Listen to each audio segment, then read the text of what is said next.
Boom stability is very important for any spraying application. In this northern region, we're often tasked with spraying in contour banks, melon hole country, lots of rolling conditions.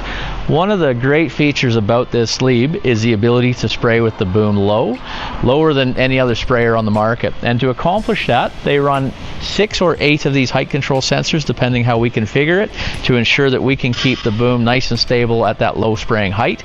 That means that we can minimize our off-target application by keeping those nozzles nice and low. The center section has 2 hydraulic cylinders in there to help with the dampening, both for the yaw control and the sway of that boom. So by keeping that level, it means we can spray at higher speeds, we can keep that boom lower, and ensure the chemical is being applied to where we want it to go.